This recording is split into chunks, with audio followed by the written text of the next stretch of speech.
So what's the project about that you're doing? So this is the digital inclusion project, or it started off that way certainly. I've recently become freelance in doing this work, digital inclusion work, but Chorlton Good Neighbours have been kind enough to employ me to deliver these digital drop-in sessions on a continued basis. And people will come in with their devices, mobile phones, tablets, computers, and any and all inquiries. And I think we've managed to help every person that's come through the door to date. We started doing this over a year ago, in June 2021, and it's been very successful, very popular, very well received by the local residents and service users. So it's good to be able to continue to deliver such a helpful service. Mm-hmm. Eventually you might find it more difficult to get people to come in because you've seen the ones who've got the real issues with laptops and mainly mobile phones, I think, isn't it? And you've also been. We did help out by getting involved in a national scheme to give people free mobile phones and data as well. That kind of worked but didn't work. Do you want to talk about that? Yes. So what's it called again? The national. We registered with Hubbub. And they were doing something called the Community Calling Scheme in partnership with O2, where they were distributing donated devices, and in our case we received iPhones along with the data codes to enable the recipients to use them for many months for free. The problem we had though, however, was the particular devices we got allocated were iPhones 6 SE, I believe. They were very small. Probably the smallest model of iPhone to have actually ever been released, with the trend now going towards larger screens, and that made it quite difficult for the demographic that we work with. So obviously older people, they need something that allows them to operate the device, perhaps less accuracy, a larger screen, a larger keyboard. Obviously you want to have a larger display for any visual impairments. And a lot of them found it quite fiddly, and that was the main sort of off-putting part that turned away those who felt that they could get on with the device.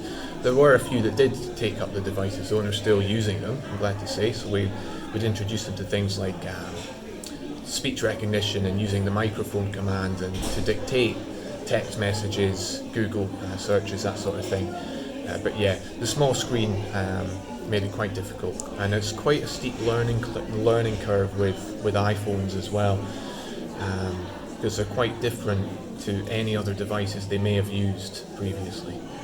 Yes, I think I thought it was a brilliant system, but the realities of it are that not many older people were willing to go down that route, and those that did found it actually quite difficult, both with the phone and with sorting out the free data.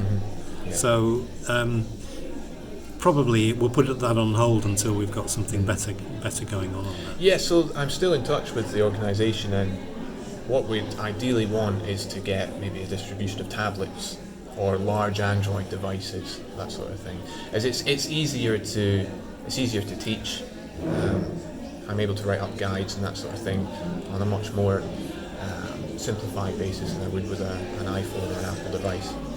Yeah, and they're nice and big, and I think people would be willing to give that a go as an additional device to their phone rather than as a substituting for it. So that's one way forward. Can you think of any other ways that we could develop this service that we give, which we have found very valuable, but we might need to find new ways? Can you think of anything? Yeah, I think assisted housing is certainly one sort of area we can tap into. Again, that in terms of how I deliver the service, it involved me going out and doing essentially these digital drop-ins, but for assisted housing. I've done it for a few already, and the challenge that I have is actually just getting the managers or the wardens on board. Many of them in the local area don't even have a TV in the lounge. Their residents, they don't really have any skill with digital devices, and the wardens aren't particularly interested in enabling that. Why? Because it's more work for them? That's the feeling I get, yeah, essentially. That being said, there are some that I've worked with that have been very receptive and very helpful and proactive in doing so, but not as many as I would have thought, especially given that in somewhere like assisted housing, having the residents connected and being more independent through the digital skills, I would have thought would be a real priority, but it just, it's trying to draw blood from a stone sometimes with some of the organisations. If I was to recommend another potential avenue, it would be doing larger sessions, sort of group sessions, maybe even lessons or seminars in a larger, this is something on a personal level that I'm looking to develop in the future, but say go into a community space, delivering a session on, for instance, how to use the NHS app, and I'd write up my own version of a guide, I'd give the presentation with a projector and almost like a sort of university setting, and have volunteers on hand to be going around the audience and helping them with the sort of technical troubleshooting parts that you naturally come across, given the range of different devices people have. Everyone's got different levels of skill. Things can easily throw you off in a situation like that, such as not being able to connect to the Wi-Fi. I think that's the future, isn't it? Looking at particular areas. There might be other ones about, like online shopping. Yeah, you really just looking at what people need to have access to, matching it up with, is there an app that allows them to do that? And who is the organisation behind that app? What are they trying to get people upskilled to be able to use their services? So like booking a doctor's appointment, like doing online shopping, online banking, something like that might be a little bit further down the line because it's still quite almost a taboo subject amongst the older generations. But there are many different things that are really becoming a necessity, such as being able to know how to take a photo, attach it to an email, send it to your GP, find bus times, find opening times for shopping centres and all these kind of things. Well, and also something I've noticed as well is as people get older, things can get worse. Your eyesight can get worse, your hearing can get worse. It's about looking at how, because I knew somebody who was nearly 100 and was doing online shopping, but his eyesight had really badly deteriorated. Yeah. But by increasing the font size, or there were ways round it that enabled him to keep doing it longer. Yeah. And of course, that's another thing where volunteers might be able to help out as well. Yeah, volunteers are a crucial part. For my own job security, I'd say you need someone to manage the sessions, to manage the volunteers. So, for example, at the other drop-in I do at Withington Assist, we've got, as we have here, volunteers, but they're all sixth form college students.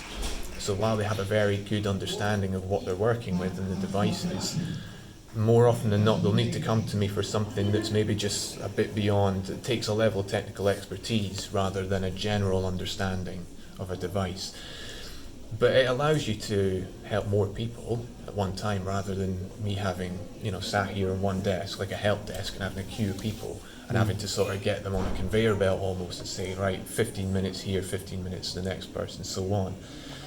And having the volunteers, it's, you've got a whole generation of people that can address 90% of the problems that people come through the door with, the questions that they have. And they're just, out walking the street not knowing the value of their knowledge. Well, the other thing is having young people is a kind of an intergenerational thing as well. Yes. There might be other ways of using that as a starting point to develop links between older people and younger people. Yeah, it's funny you should say that. That's one of the sort of the most sort of heartwarming sides of it, I suppose.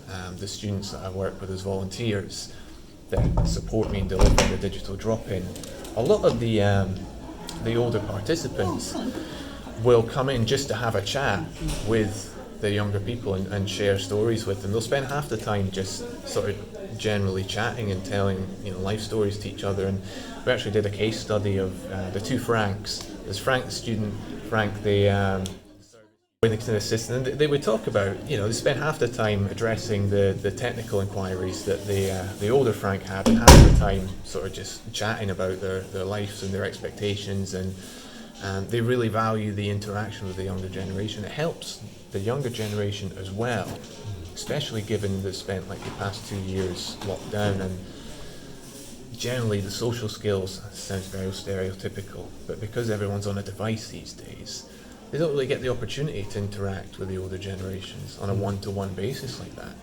and the students, they find it very fulfilling. And it kind of augments the learning as well, because the learner wants to come back for more than just getting help with how to send an email or something. It encourages them to spend the time increasing their knowledge. Yeah, because one of the things that I found as a volunteer is that the people you advise need more than one session, because you can be told something once, I know that from my own experience, and then you try and do it by yourself and it all goes wrong.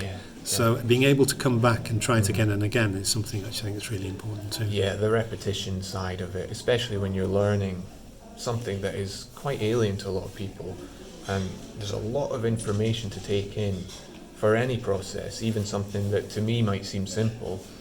To the learners, obviously, it's something they've never seen before. There's all these colours, information all over the screen. They've got to remember which button to press at what time, what the process is, and you can take them through it, write them a guide.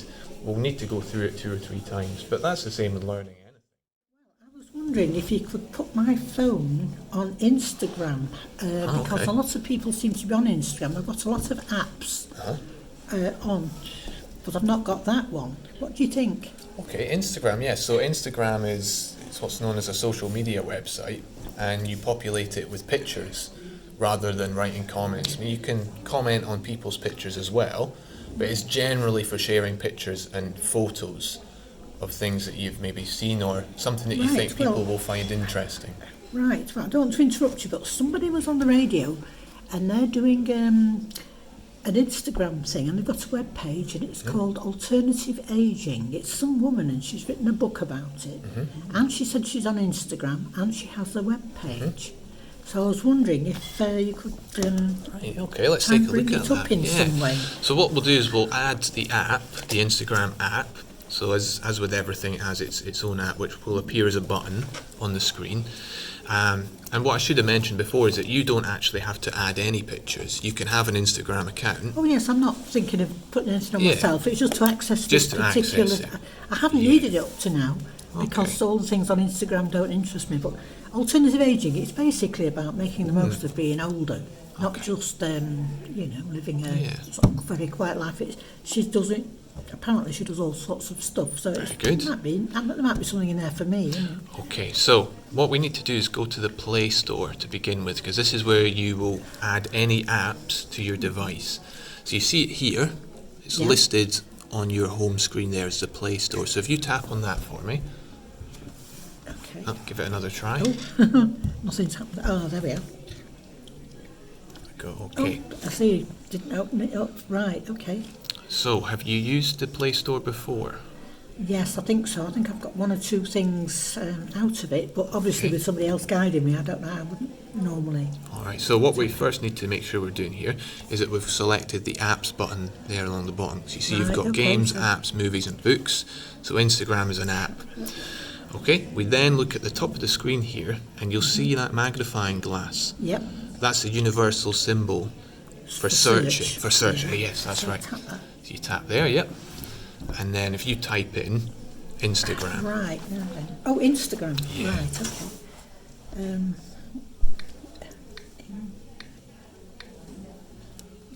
okay. Okay. Now you'll see before you've even finished typing, it will suggest what it thinks you're searching for based on the first few letters that you've input there. So you see the top of that list, it says Instagram. So you tap on that little icon for me. Good. Okay. And it gives you a little overview of the app, and you'll see there's a big green button there that says install. Yes. Should I tap that? Yes.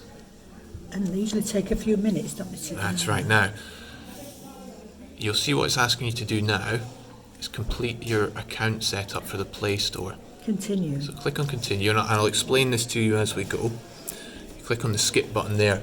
So what Google have done here... Click skip? Yes, because they're asking for payment details. Oh, and the reason they've done that is because you don't have any payment details registered to the Google Play Store.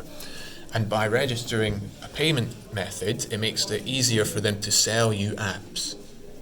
Alright, so that's why it was prompting you to do that, but you had the option to skip, which means that you don't have to do that, okay, which is really the safe way to go about doing things, because then you're not going to accidentally purchase anything. Right. So Instagram's now installing, and this is the same process for any app. So if you come across another app that you hear the name of, you think, oh, I'm interested in that. You'll repeat this process. You'll go to the Play Store, you'll search for the name of the app, and then click on the install button. Right, okay. So you see here, this one's installing, and we just need to wait for this button here to light up. Now, I was going to ask you about another thing. How would I... I've heard about podcasts. I've never downloaded a podcast. Yeah. Do I just type Google and then podcast and press search? Or do I just do something else? So you could search, you could do it two different ways. You could just search for the word podcast in the Google Play Store, and it would give you a list of apps that provide that service, podcasting apps. Or if you know the name of a specific podcasting app, for instance, like BBC Sounds. I've already got that. Someone's already done that for me. Yeah, well, we'll have a look at that. So you could search for that specifically, and it would save you having to then look through several different suggestions. Yeah. So it would be, I was thinking just perhaps Google, but I'd have to do Google Store, would I? Not necessarily. Just Google it. Google Podcasts. You can, I mean, essentially that will take you to the same place, because it will eventually take you to the App Store, even if you were to do a Google search. So let's complete Instagram for now. Okay. So you see it's installed now because this open button has appeared. So if you go back to your home screen, we could open it from here, but I'm going to show you how to access it from the home screen. Press the middle button. That's right, yeah. Yeah. Now it's been added to your list of apps, so it's probably a few pages to the right. So you see these little dots in the middle of the screen? Yeah. These represent pages. So if the app does not appear on the first page, try scrolling to the left until you find Instagram. It'll be here somewhere. Right, I've never actually seen the app, so I don't know what I'm looking for. Okay. So I'll put it on the home page for you so that you're able to find it more easily next time.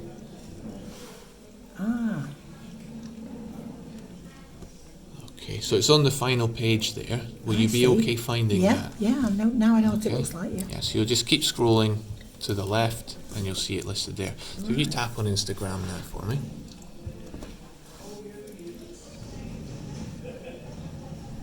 And because this is your first time using the app, it will ask you to create an account to sign up. That means that, Stop listening. what do you call this? Password.